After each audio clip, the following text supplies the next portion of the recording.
Your kitchen scraps are rotting right now.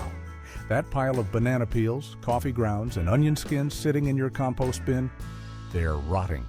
Aerobic decomposition. Bacteria slowly breaking things down with oxygen, releasing about 30% of the nitrogen as gas into the air before it ever reaches your soil.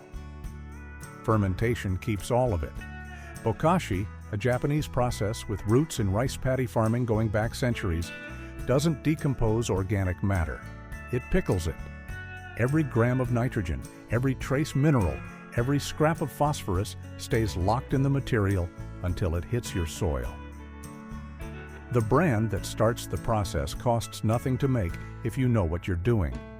This video covers what Bokashi actually is, what's in the bran, and why, how to make it from free materials, what to do with the output, and what the numbers actually look like compared to a bag of fertilizer. Bokashi is a Japanese word, direct translation, to blur, referring to how organic matter fades and softens during the fermentation process. The distinct shapes of vegetable peels and food scraps blur into something else. Japanese rice farmers had been burying fermented organic matter in fields for a long time before anyone studied why it worked. The practice of packing kitchen and crop waste into pits or vessels, letting it ferment anaerobically, and then plowing it back in was common in traditional Okinawan and Japanese farming. You don't need a research paper to figure that out when your soil keeps working after decades. The science came in the 1980s. Dr. Teruo Higa was a horticulture professor at the University of the Ryukyus in Okinawa. He'd been experimenting with different combinations of soil microorganisms for years, studying which ones helped plants and which ones competed with them. The breakthrough came by accident. He'd been dumping mixed microbial cultures outside his lab. One patch of grass where he dumped them consistently outgrew everything around it. He went back and figured out which combination of organisms produced that result. That combination became what he called Effective Microorganisms, EM, three main groups: lactic acid bacteria, yeasts, and photosynthetic bacteria, each one doing a specific job. He didn't discover Bokashi. He figured out what made it work and made it reproducible. Bokashi bran is a carrier: wheat bran, rice bran, shredded cardboard, coffee grounds. The material doesn't matter much. What matters is that it's porous, dry, and has surface area. The bran's job is to hold the microorganisms until you need them. There are three groups of organisms doing the work: lactic acid bacteria, specifically lactobacillus strains. This is the same genus that ferments yogurt and kimchi. In your Bokashi bin, it's the dominant organism. It produces lactic acid fast, which drops the pH of the bin below 4. That acidic environment kills pathogens. Salmonella, E. coli, most of the organisms that make rotting food dangerous, they can't survive at that pH. Lactic acid bacteria are also what preserve the nitrogen. Fermentation doesn't consume nitrogen the way aerobic decomposition does. The nitrogen stays in the organic material. Yeasts, Saccharomyces. Cerevisiae is one of the main ones. You already know this organism. It ferments bread and beer. In your Bokashi bin, it produces enzymes that start breaking down proteins and carbohydrates into simpler forms. It also feeds the lactic acid bacteria, which is why the two coexist well. The yeasts get the fermentation started and create the early conditions the bacteria need. Photosynthetic bacteria, Rhodopseudomonas species. These are the unusual ones. They fix atmospheric nitrogen, pull nitrogen gas from the air, and convert it into forms plants can use. In a sealed Bokashi bin, they're not pulling from the atmosphere, but when the pre-compost gets buried, they kick back in. They also produce amino acids, nucleic acids, and bioactive compounds that the soil microbial community feeds on. These three groups are mutually compatible. Higa screened more than 2,000 microbial strains to find combinations that didn't compete with or kill each other. A Bokashi bin is not just fermentation happening to your food scraps, it's a structured microbial community doing coordinated work. The anaerobic process is what separates this from composting. No oxygen. The bin is sealed. That's not a flaw in the design. The absence of oxygen is the whole point.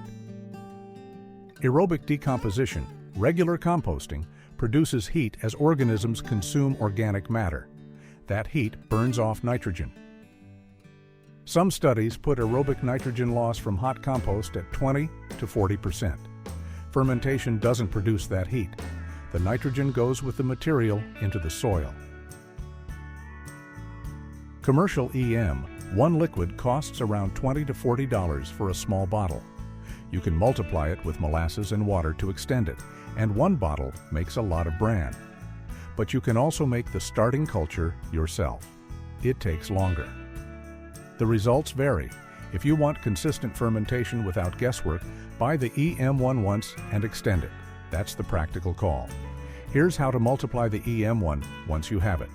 The ratio is 1:1 to 100. 1 part EM1, 1 part molasses, 100 parts water. Use dechlorinated water. Tap water with chlorine will kill the organisms. Let it sit at room temperature, sealed, for 7 to 14 days until it smells like mild vinegar or cider. That's your activated EM. You can use this to make bran in batches for months. For the bran carrier, anything dry and porous works. Wheat bran from a feed store runs about 50 cents per pound in bulk. Rice bran. Coffee grounds you can get for free from any cafe. Just ask. Shredded cardboard and newspaper work. The material is a home for the bacteria, not a nutrient source.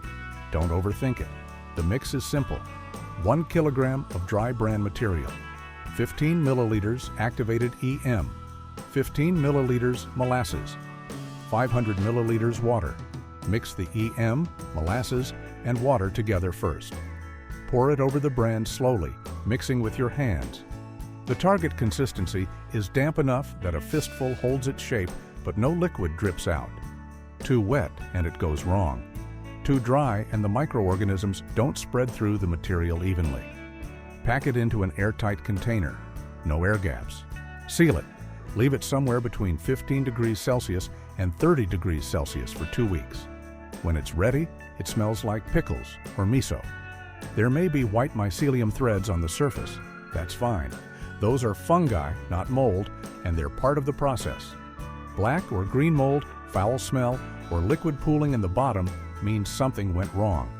Temperature too high, container not airtight, or bran was too wet. Spread it out to dry when it's done. Store it in a sealed container. It keeps for months.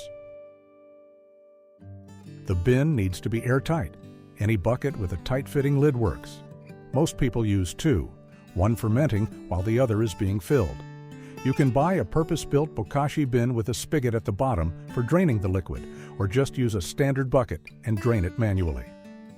Layer your scraps. A handful of bran every 2 to 3 inches of waste. Press each layer down to remove air pockets. The anaerobic environment needs to be maintained throughout.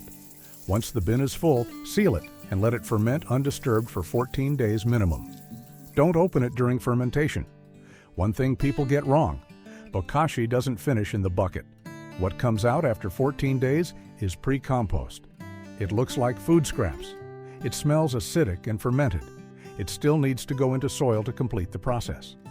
When you bury it, dig a trench 8 to 12 inches deep. Spread the pre-compost in and cover it with at least 4 inches of soil. Mark the spot. Within 2 weeks, faster in warm weather, it will be gone, broken down completely. The soil in that area will have noticeably improved structure within a month. The liquid, called Bokashi juice or Bokashi tea, drains from the bin during fermentation. Dilute it at 100:1 with water before applying it to plants. Undiluted, the pH of around 3.5 will burn roots. At 1%, it's a mild organic liquid feed and a soil microbial inoculant. It works as a drain treatment at full strength. The acid and microbial content break down organic buildup in pipes.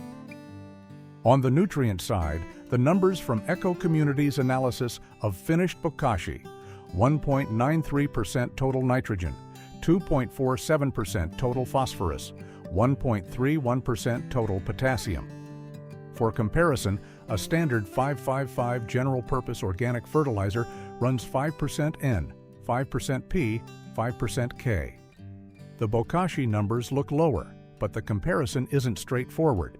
Synthetic and even most organic granular fertilizers deliver soluble nutrients. The roots take what they can, the rest runs off or locks up in the soil. Bokashi delivers a complete microbial community into the soil at the same time as the nutrients.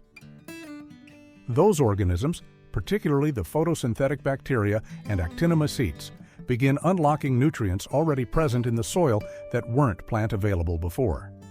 Calcium, magnesium, trace minerals tied up in organic matter that your plants couldn't reach. A 2017 University of Vermont study on soil fertility found Bokashi amended beds showed improved nitrogen retention over time compared to traditional compost. Not higher NPK on a label, better retention, less runoff, more available to plants at root level. The cost of all of this, once you have your EM1 starter and your first batch of bran going, is whatever you were going to throw in the bin anyway. Every kitchen scrap goes in. Cooked food, meat, dairy, citrus, things that break most composting systems, all go in the Bokashi bin. The acid environment handles them. Your compost pile is for carbon. Your Bokashi bin is for everything else.